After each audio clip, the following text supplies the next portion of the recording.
Thank you for joining us. You are a part of an elite group who recognizes that Black women's health should be at the forefront of the national conversation.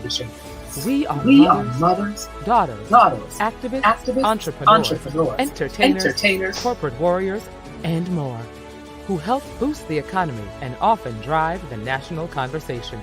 For 38 years, the Black Women's Health Imperative has strived to amplify our voices, help enact policy that protects us, research our issues, create programs that enhance our lives, and produce events like this one to ensure we keep the conversation going about the issues that matter to us most.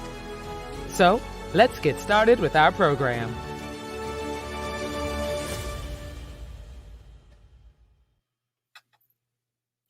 Welcome this afternoon. I'm so excited to be here. My name is Melissa Harris Perry, and I'm the Maya Angelou Presidential Chair at Wake Forest University. I want to start actually with something that I wrote 12 years ago, and I pulled it out for this moment. Here's some of what I wrote.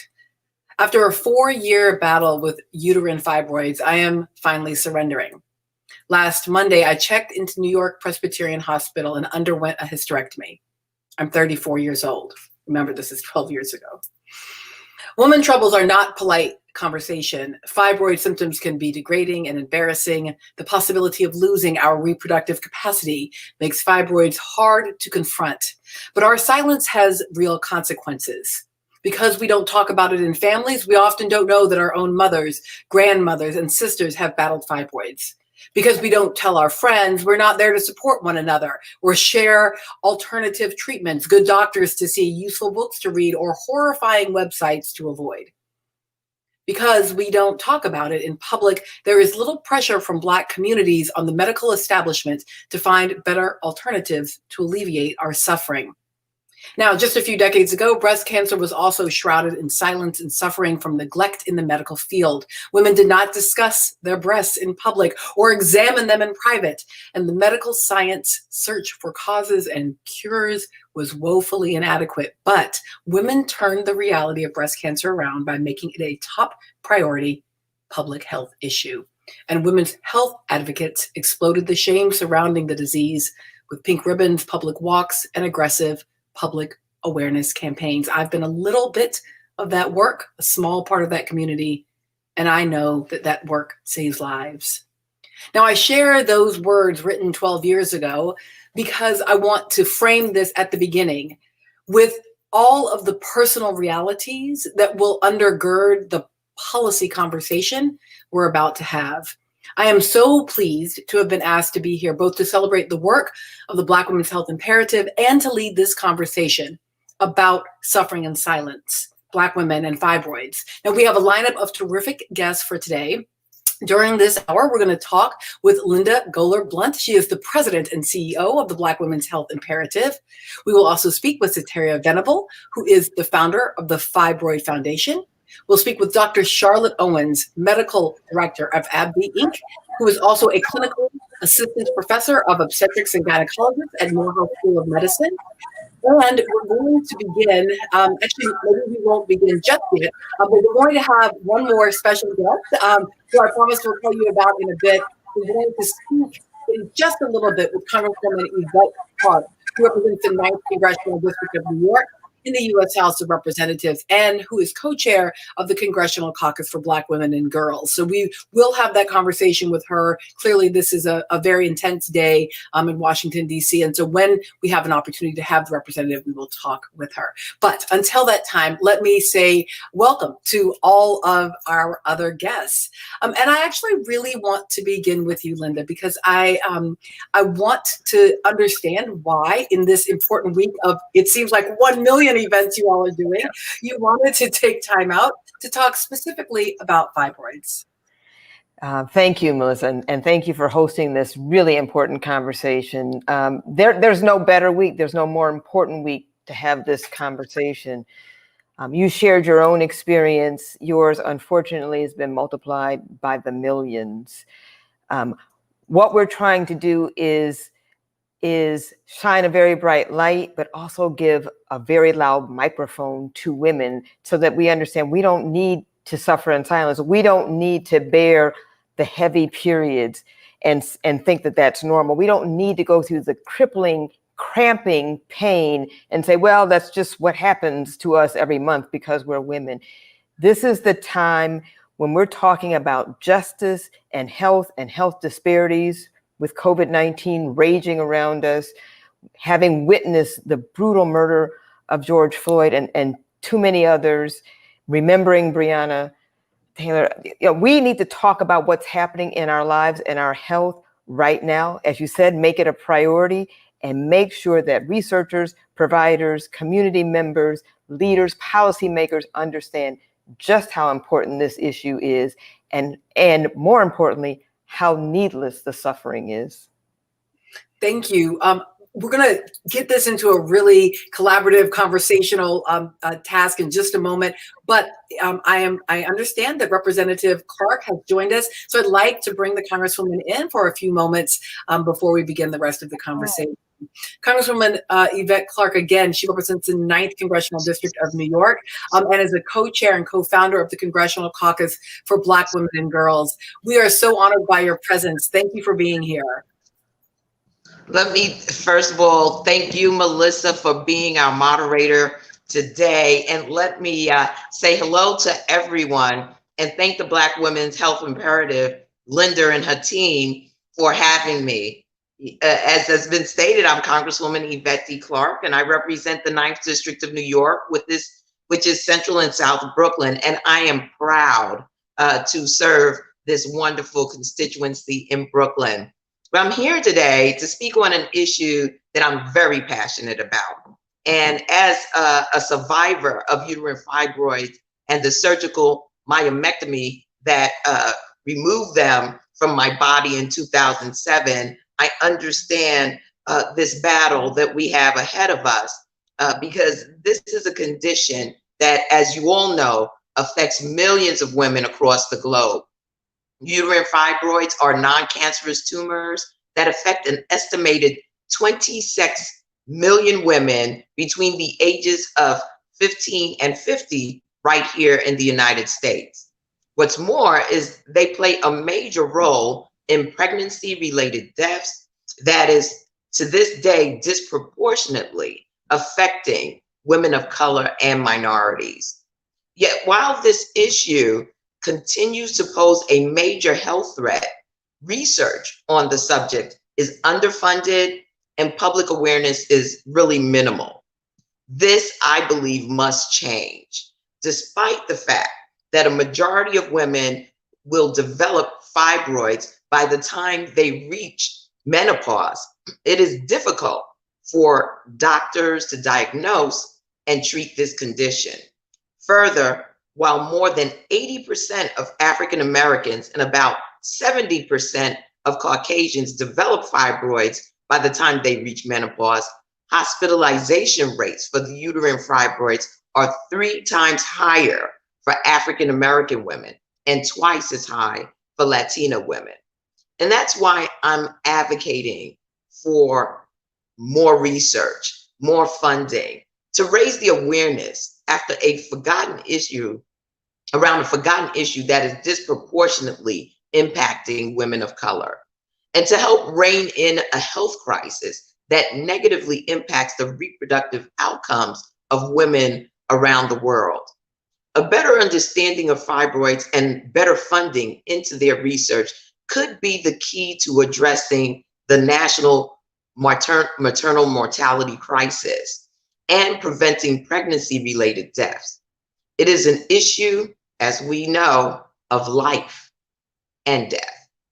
So I want to thank all of you and everyone for picking up this cause and fighting this battle, and everything you have done thus far, for raising awareness and funds and hosting events such as this, where individuals can come together to be informed on new issues, particularly issues that are imperative to Black women, and compel us all to take action. So let me again thank Linda. Let me thank our expert panelists. Let me thank you, Melissa, because it's important that we raise the consciousness around uterine fibroids, what it has meant for generations of women, and that we take this moment while we are examining the health of Black people, Black women in particular, in the age of COVID-19, that we raise the level of awareness and consciousness about uterine fibroids and what it has meant for Black women for generations. Thank you so much, Representative Clark. I have just two questions. I know that you've got a ton to do today, but let me grab two from you. So the first is, you are a co-sponsor, in fact, the lead on a bill that is currently before the House. And I want you to do sort of two things for us. Tell us a little bit about it, what it does if it becomes law. And then second, tell us what we can do. What can ordinary women in the world who care about this, who want to make a change, how can we support you and the other co-sponsors of this bill to ensure passage in a time when, as you point out, COVID-19 and so many other issues are pulling on our attention? What can we do to help? Absolutely. Well, this bill focuses in on the issue, the concern, the pandemic, if you will, that has been a part of the lives of so many Black women, women of color for generations now, by making sure that we allocate the resources we need to do the appropriate research into making sure that we find out, one, causes, two, treatment, and three, making sure that this area of healthcare is given the level of attention and support that we need to be able to drill down and determine how we can best prevent the growth of fibroids in women. And what I'm asking is that as we are going through the examination of the healthcare of women, as we talk about maternal mortality, as we talk about complications in pregnancy among Black women, that we become vocal advocates for my legislation. I serve as vice chair of the Committee on Energy and Commerce, which has jurisdiction for healthcare in the House of Representatives. And in that capacity, I've been asked by our Chairman Frank Pallone, along with my colleague, another healthcare warrior, Robin Kelly of Illinois, to stand up a disparities task force. And there's no doubt that when it comes to the health of Black women, Black girls, that there is a huge disparity in the level of research, the level of funding into our healthcare concerns specific to Black bodies, that the healthcare that the Black Women's Imperative step up with us, encourage all of the membership to be vocal around this issue, to demand that this bill be given a hearing, that this bill be moved to the floor so that we can see its passage. And the goal is to get it done this year. So that would be my ask. This is a period of great activism in our nation. And when we talk about Black Lives Matter, that means that Black health matters. Black lives are not relegated to any one particular space where we are harmed. We are certainly harmed by police brutality, but we are also harmed by the neglect that the healthcare infrastructure has done to Black bodies throughout the ages. So let us all step up together. I look to partner with the Black Women's Health Imperative to make this a reality.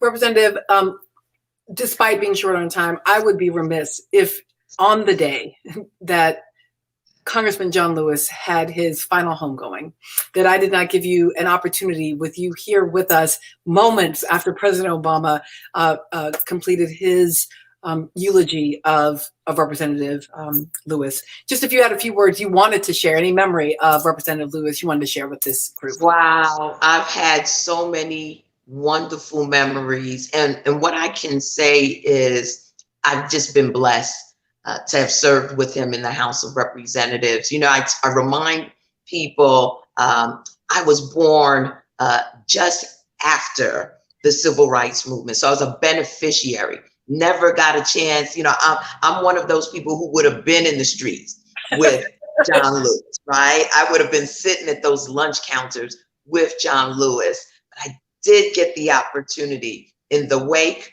of the Pulse nightclub massacre to sit in with John Lewis on the on the floor of the House of Representatives. And he had always asked us and compelled us to get into good trouble. And believe me, we got into trouble for commandeering the House floor.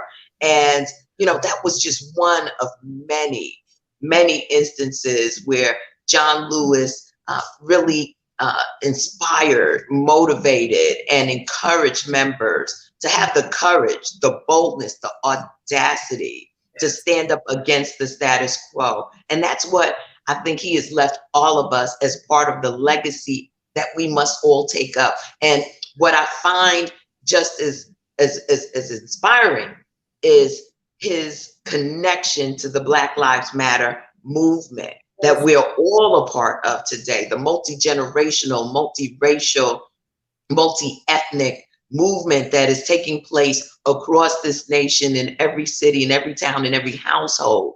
And so let us use the inspiration that he gave us all and the sacrifice that he gave as a young man, really literally putting his body on the line so that we could live up to the creed of this nation, and that our humanity would be one that would be observed and dignified, regardless of our stations in life.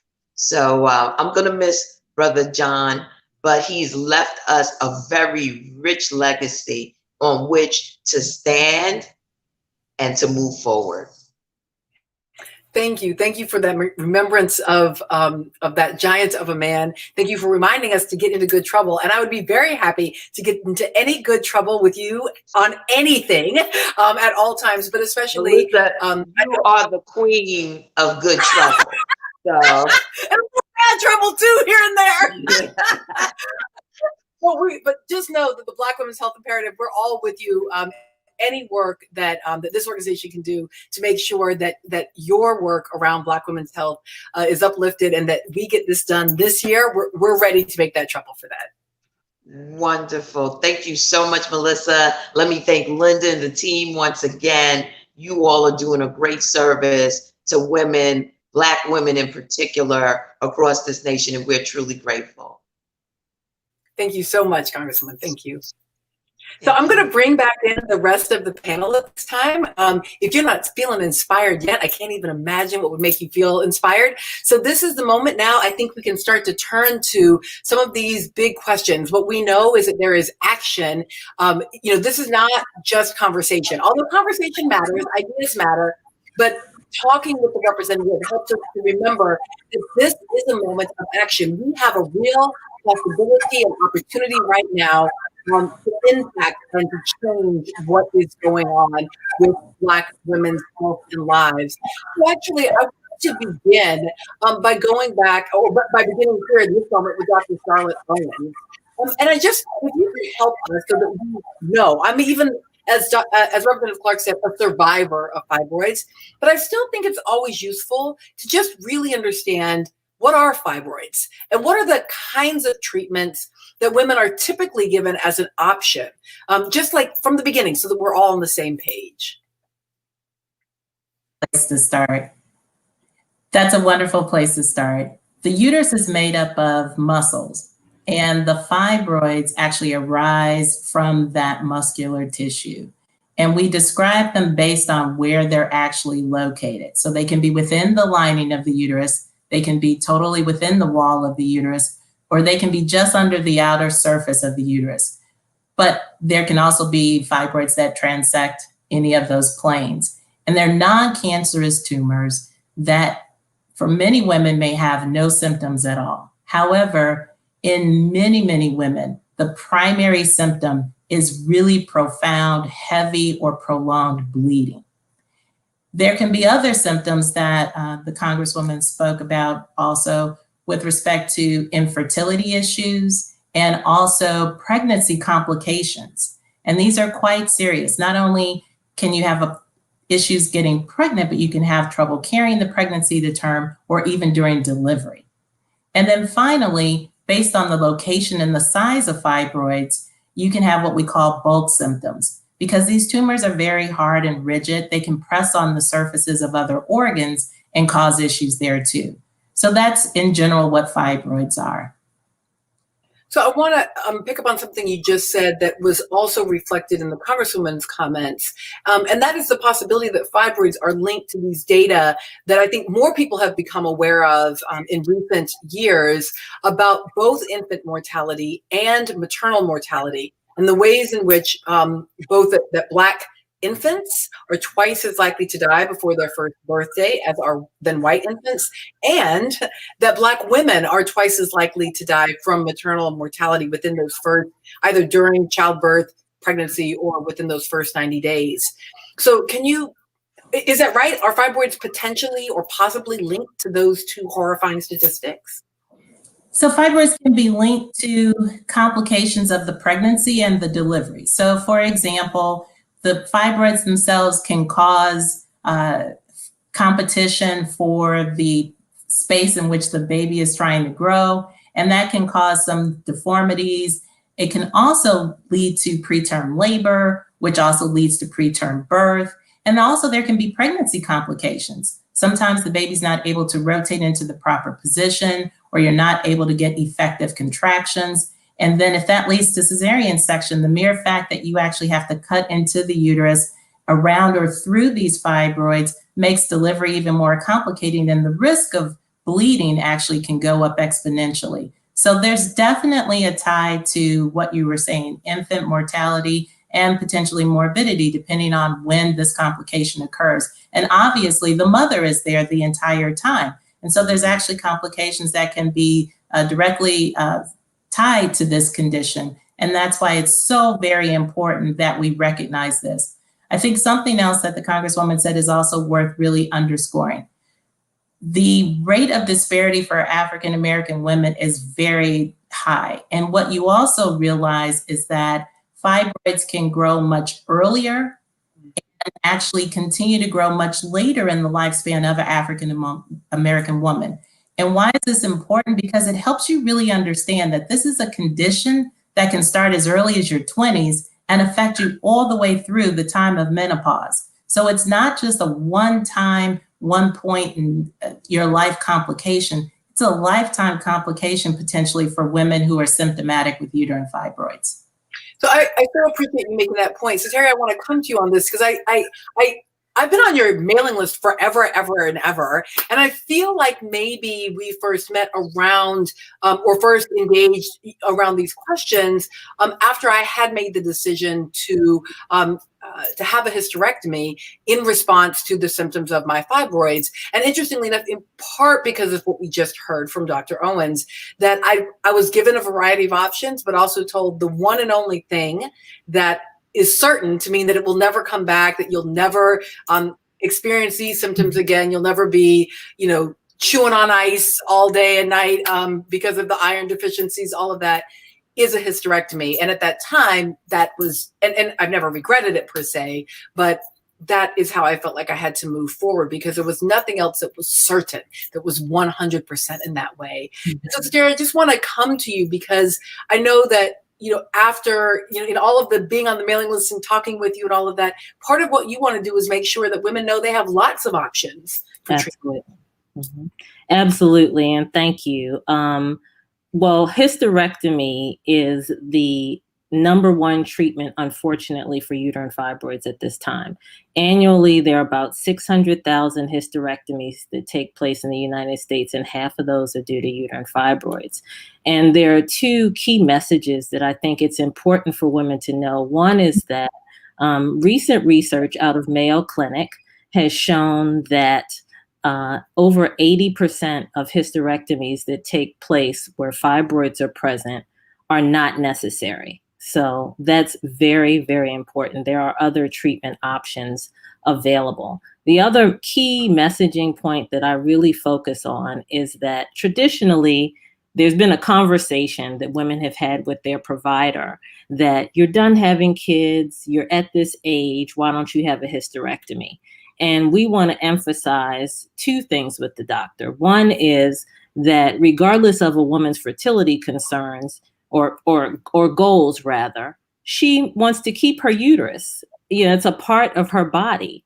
And when you have your uterus removed, that can cause other complications like prolapse. And so we want to just stay intact as much as possible. And we want to change that conversation. And the other conversation we want to have with our physicians is to practice shared decision making. Don't just give your patient the option of the services that you provide. Give her the full spectrum of treatment options that are available and let her share her goals and have the physician apply their expertise to have a shared decision-making process. And there you will have a much better outcome. So I love that language of a shared medical decision-making process. Linda, I want to come to you on this in part because sort of doing that education work, but not only education work, advocacy work, right? So when you're in the room with a doctor who's telling you these are the things happening to your body and here are the options, right? A, B, and C. How are we both advocates for ourselves individually, but also advocates for our squad, for our crew, for our sisters, our friends, potentially for our mothers or grandmothers who may also be facing these decisions, even after child rearing years? Yeah, that's really important. You know, we are socialized in some respects to treat physicians as God. We don't question physician. Physician says, this is what I want to do. We are socialized to agree. However, as we say, your physician works for you. Just like you wouldn't take bad service from the cable repair guy, don't take it from your physician. If you don't like what's being said, the physician will not completely, thoroughly, and to your satisfaction answer your questions, find another one. Something that's really important, Sateria touched on it. Is easy, right? With health insurance and all such things, right? To just find another one?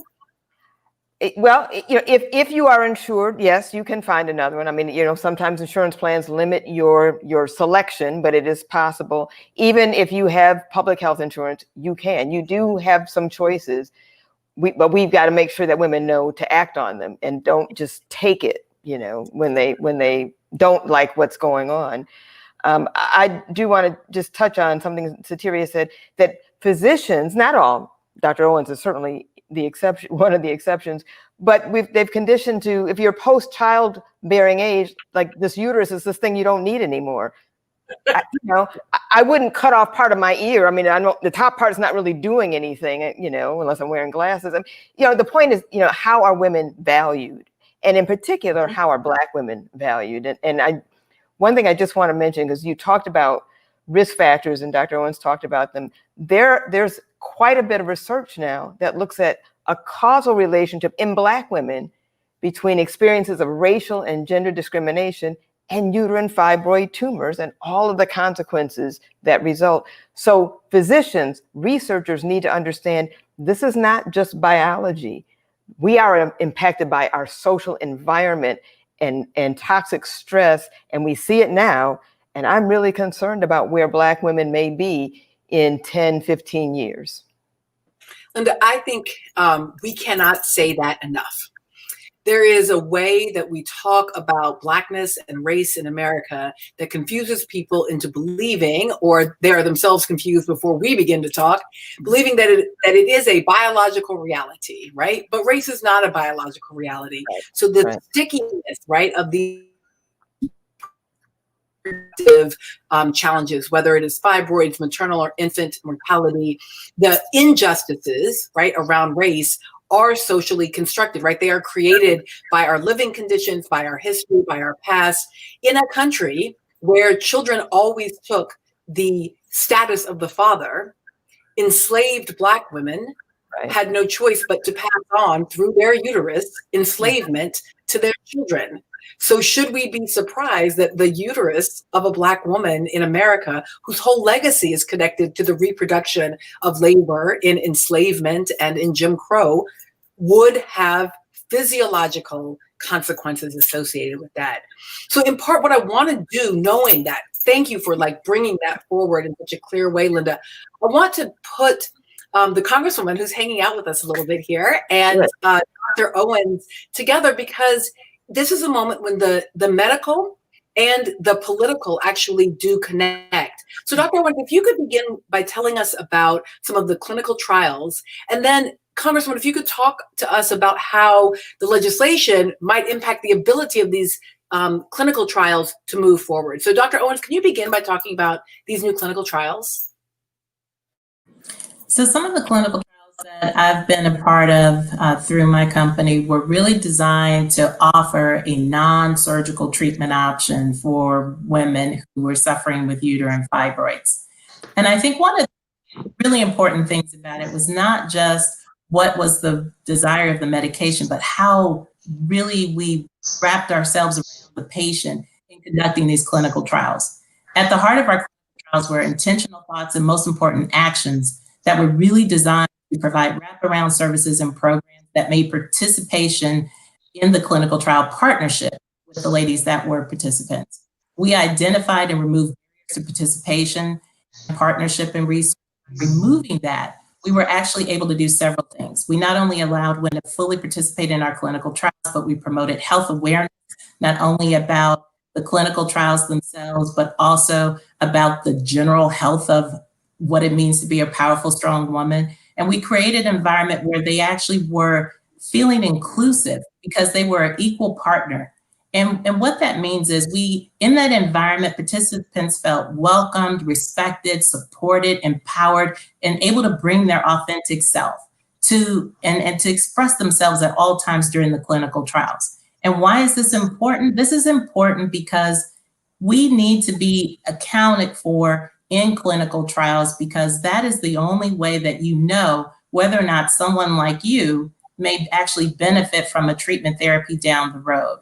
And so we actively not only sought to include women in that respect as a holistic, equitable, and inclusive partner, but we looked internally at our own selves and we said, what is it about our team, the study sites, the location, study design elements, and infrastructure that we should change so that this was truly a partnership? And because of that, we were actually able to have more than 2/3 of our study participants in a more than 2-year study were African-American women. And I think that's really powerful. Thank you for pointing out, this is just crucial. Sometimes we talk about the lack of participation of African-Americans and Black women in particular in the clinical trials as though like, oh, we just need to get over the Tuskegee Project.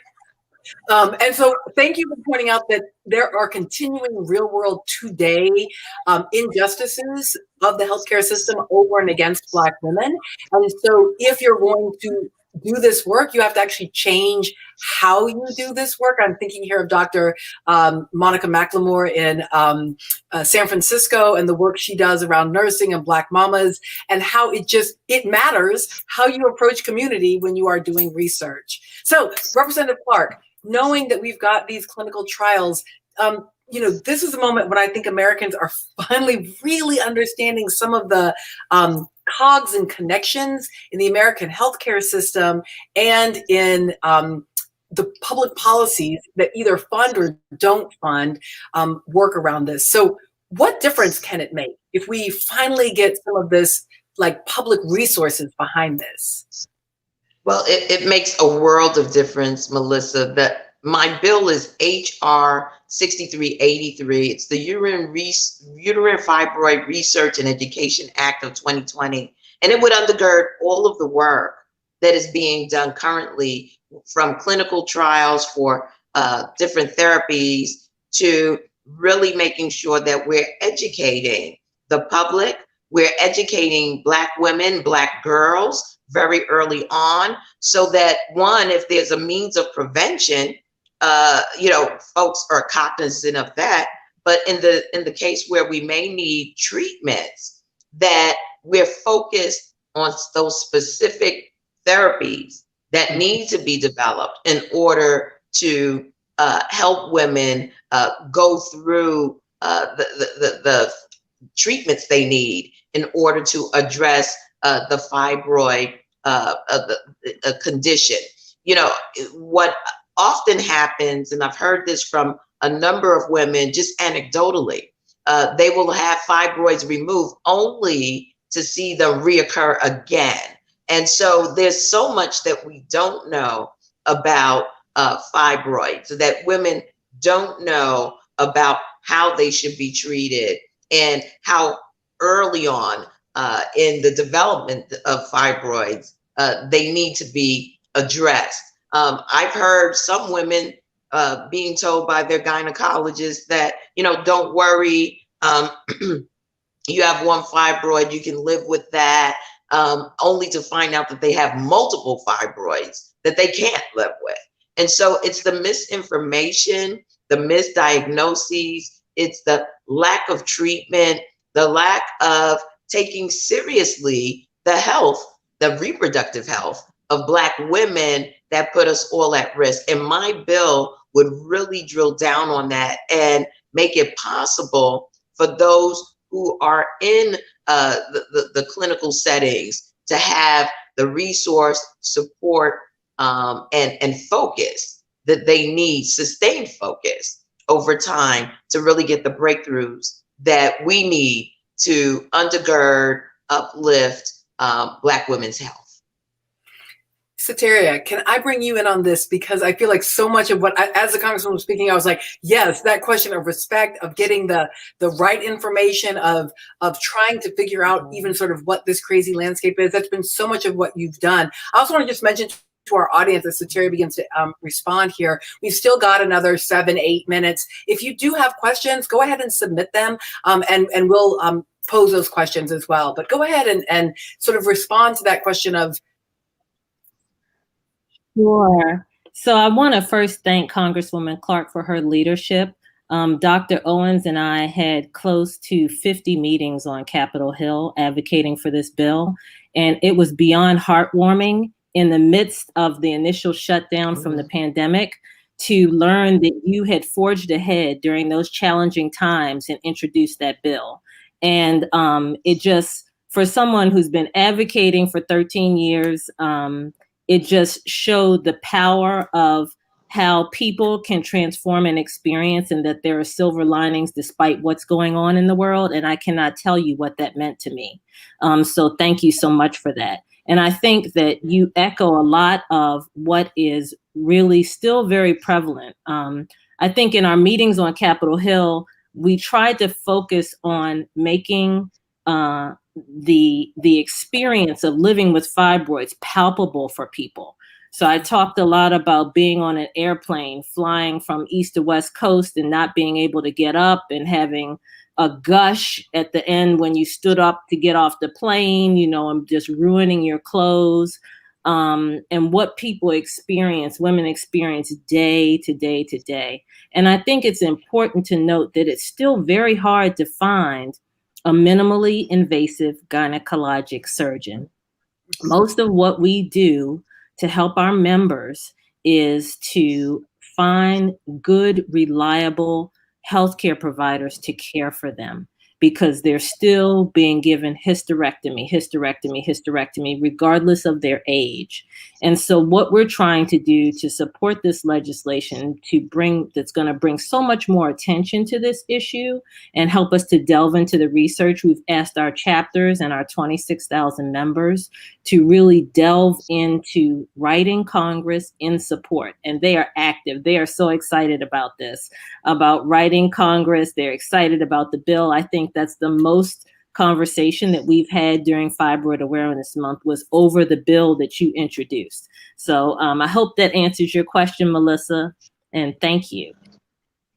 We have a question from the audience that I think is really important. I'll throw it out, and maybe it's for you, Soteria, maybe it's for you, Dr. Owens, maybe it's for you, Linda. The question is simply, how does one find out medically if you have fibroids? And how do you even ask your doctor to check for them? Well, One of the things that should happen when you go for your annual exam. So first of all, let me say, we really need to make sure that we're being cared for head to toe. And if you're going annually for a head to toe assessment, there's several things that should be done. If you are having your gynecological visit, your pap smear, then along with that pap smear should come a bimanual exam and a conversation about what's going well according to you with your health and what's not.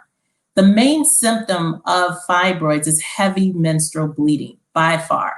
And so what does that mean, right? So if you're passing clots, if you're changing pads hourly on your heaviest day, if you're having to get creative and use tampons and panty liners, if you're consciously having to pack a bag or to bring extra clothes or to identify subconsciously where the bathrooms are, that is not normal. And Linda led us at the beginning of the set with that conversation.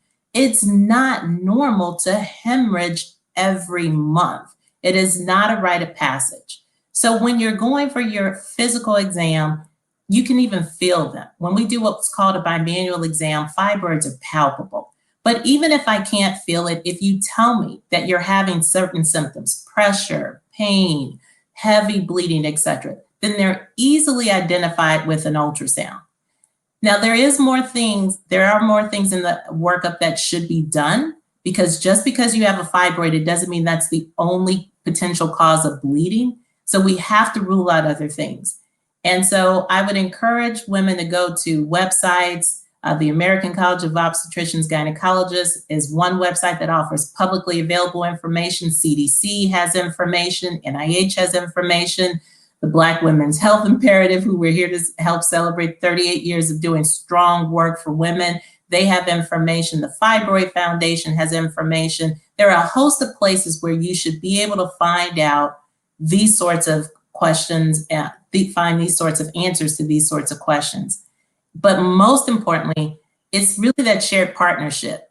You should make sure that you take time with your clothes on to have a conversation, to not only ask the questions, write down the questions, bring a companion, follow up with your physician afterwards, but make sure that you leave from there armed with knowing what your problems may be contributed to and how you're going to move past them. And if you don't like the answers that you initially receive, seek guidance from somebody to figure out how can you go and get a second opinion. Yeah. I know we only have like 1 minute left, but I do want to get this last question in, which is, are fibroids something you can live with? Or when is it time to get them removed? And that seems like a really important one to get in here. If you don't have symptoms and they're just there, there's nothing to do. Treatment should be aimed based on the fact that you're having symptoms and what is actually bothering you. And as we've spoken about, you do not always have to have a hysterectomy. You should think about what medical options are available and also what minimally invasive surgical options are available. And yes, if you have no problems from them, leave them alone. They're not cancerous. That's right. So let me ask a question slightly less medical here.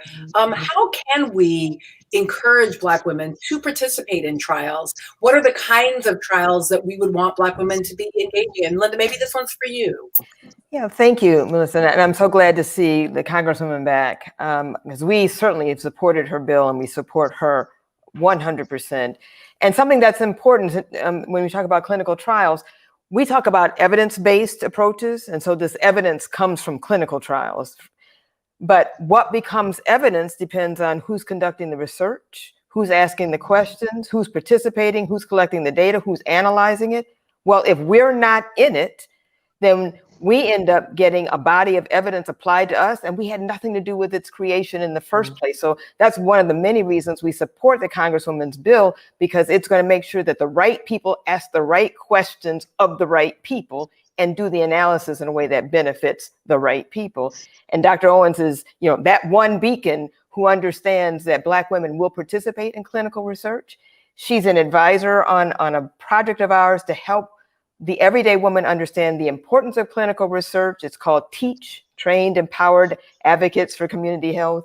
But to help women understand what research is, how to participate, what to expect, and to have that conversation with their providers and researchers if they choose to participate, and most importantly, to get the respect they deserve, to get the kind of outcomes they deserve. So thank you, Dr. Owens.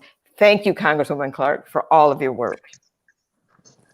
Yes, and so let me say this. We now have work to do. So as we close out, I just want to say this. You have a Congresswoman here who, in the midst of the crises, the multiple interwoven crises of the economy, of COVID, of the movement for Black lives, which is not a crisis. The movement is responding to the crises. But in that movement, still understood the crucial importance of Black women's health and of women's health and of the health of American citizens. We now need to do the work to help get the Uterine, Fibroid Research and Education Act of 2020 passed, okay? The Uterine Fibroid Research and Education Act of 2020, not 2021, 2020. And you get that passed, you make the phone calls to your member of Congress, you send an email to your member of Congress, hey, make a little Zoom video, send it to your member of Congress, and definitely send it to your senators, because your senator is more likely to be a problem than your member of Congress for a large number of reasons. So let's all continue to do the work. I want to say thank you to everyone. Thank you to Congresswoman Clark. Thank you to Superior for your ongoing advocacy and work. Thank you to you, Dr. Owens, for reminding us what a physician can look and sound like. And what a medical researcher can sound and look like relative to their patients, not just delivering care, but doing the work together. And thank you, Linda, as always, for convening these kinds of conversations and for helping to lead this extraordinary organization in its continuum. Now, if you are just starting to get excited, wait 10 minutes, log back in, and we're going to continue the conversation with some more folks.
Hello?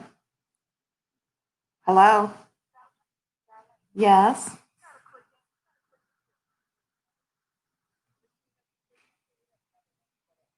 Oh, I know. Yeah, I'm gonna click in. I had to send an email. Okay. Okay. Okay. All right. Bye-bye.